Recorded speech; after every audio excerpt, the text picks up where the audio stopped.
everybody? My name is Ben Rader, and welcome to another edition of the 5-Minute Fix. Today, we're going to be talking specifically about retention and how to incorporate proper retention techniques into your insurance practice to maximize long-term profitability and to build you a massive, stable foundation of clients that you can use to organically grow your business through referrals, additional sales, and ancillary products such as long-term care, disability, annuities, and of course, referrals.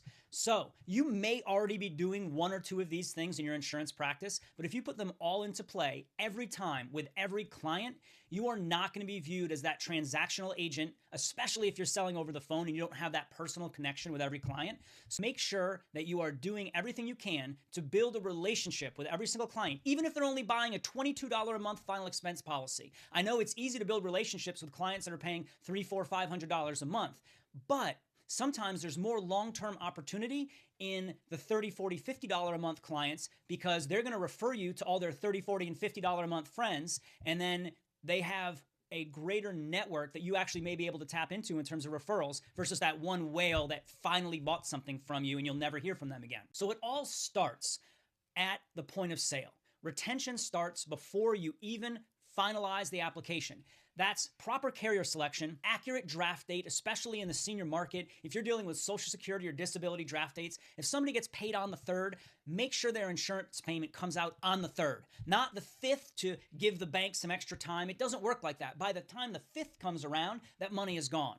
Proper carrier selection. Listen, there are 860 life insurance companies operating in the United States right now. There will always be some cheaper option out there. So don't worry so much about price. If you look at your comparative quoters, you know that just about every carrier, plus or minus, that's going to fit your client's risk is grouped together fairly consistently. So make sure you aren't picking one that's crazy more expensive just because it pays you more money or you've got a chargeback over there that you want to pay off.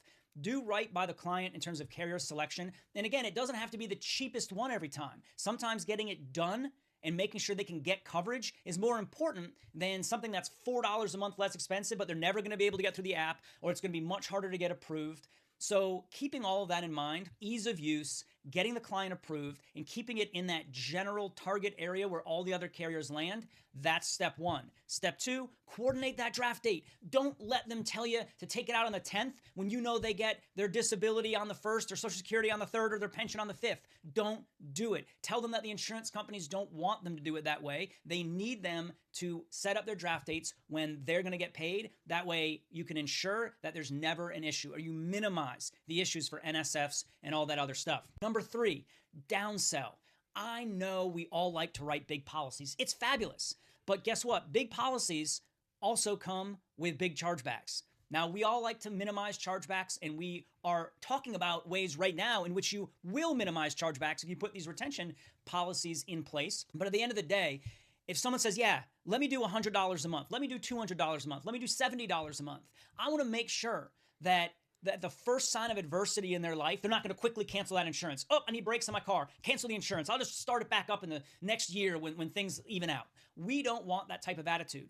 I've bought things that were good at that time, whether it be a home, a car, something that you're financing. You might have that payment right now, but 3 months from now, it's a crapshoot. In essence, they're taking on something else. They're essentially financing the financial well-being of their family by putting life insurance in place, right? They don't have $25,000 or $100,000 to just give to the family or actually put in a lockbox. So this is the way they're doing it. So we need to make sure that payment is affordable. Give actual real-life examples, such as if you need a new hot water heater next week, is this payment still going to come out? If your brakes go in 2 months, is this payment still going to come out? If there's any hesitation or they think it might not, make some changes now. Because I'd rather put a smaller policy in place now that sticks and that they know they can afford, and then I'll revisit it in 6 months to increase it or layer another policy on top. I'd rather do that than get that one big policy now and charges back in a month, and now they're just gone. Now I can't get them back on the phone, and we've wasted time, and we've impacted our ratings with a carrier and all that kind of stuff. Downsell is so incredibly important. 4, that handwritten thank you card. I talk about it all the time. I don't care if you're selling that $22 policy or if it's $2,200 a month. You are sending a handwritten thank you card to every single person who buys insurance from you. That creates a personal connection, and that is especially important if you're selling remotely, where you haven't actually sat down and shook that person's hand. Make yourself relevant. Make yourself human. to your clients. Don't just be an order taker who's completely transactional. Following that up, if they have a post-dated draft that's more than 10 days out, you are calling them 3 business days before that draft to remind them that the $61.82 is coming out of their bank account. A lot of agents get scared. They say, I don't want to call them. I don't want them to cancel, or, almost like I don't want them to remember that we did insurance kind of thing. That's not good business practice. That's not professional, and that's not going to help your retention. If there's a problem and we need to move that draft or we need to redate the policy, give yourself those 3 or 4 business days that the carrier needs to make changes. I would rather make the change now than deal with an angry client who just got a $35 NSF and all that stuff on the back end. Make those calls. Send your handwritten thank you notes. Again, be professional, be human, be responsible and accountable for the protection that you've put in place for your clients. If you put those first 5 bullet points in play, you will see a massive increase in your retention, a massive decrease in your NSFs, your lapses, your cancellations, and furthermore, other agents coming in. And this is the final key. Bullet point number 6. You need to stay in touch with your clients at least twice a year, if not once a quarter. It doesn't have to be anything major. As you know, I'm a big fan of birthday calls, birthday texts, big fan of, something around the holidays, big fan of the annual review, beneficiary check, all that stuff. Those are standard. But let's say someone's birthday is December 10th and the holidays are around then, and you wrote the policy around then, so you maybe have all these things sort of grouped up one time of the year. Do it all at once then, and then reach out to them again in June or July. All right? Just to say, hey, just to be relevant, just so that they remember who you are and that you exist. And when you are done with your client, you need to make sure that they know if somebody else calls you, if you get something else in the mail, if it seems too good to be true, I don't care what it is, what day it is, or what time of day it is, you call me. You've got my direct line. You get in touch with me, and I will let you know if what you're looking at is complete garbage, or hey, maybe you found something that I can't offer that actually is good. As rare as that is, put it out there because it makes you seem professional. Put it out there like that because you're just a person. You say, hey, look, I don't know every detail of every insurance policy that's sold from every carrier in this country.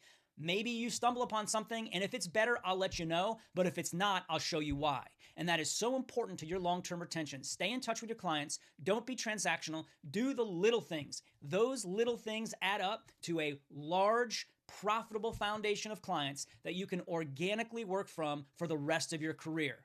Simple, but not easy. If you do it every time, I promise you will experience exponential growth. It's not going to be overnight. It's not going to be immediate, but it will come and it will provide long-term sustainability and long-term financial success. If you take this with you, you will have a much better grasp on how to run your business like a business long-term. So thanks so much for tuning in and happy selling.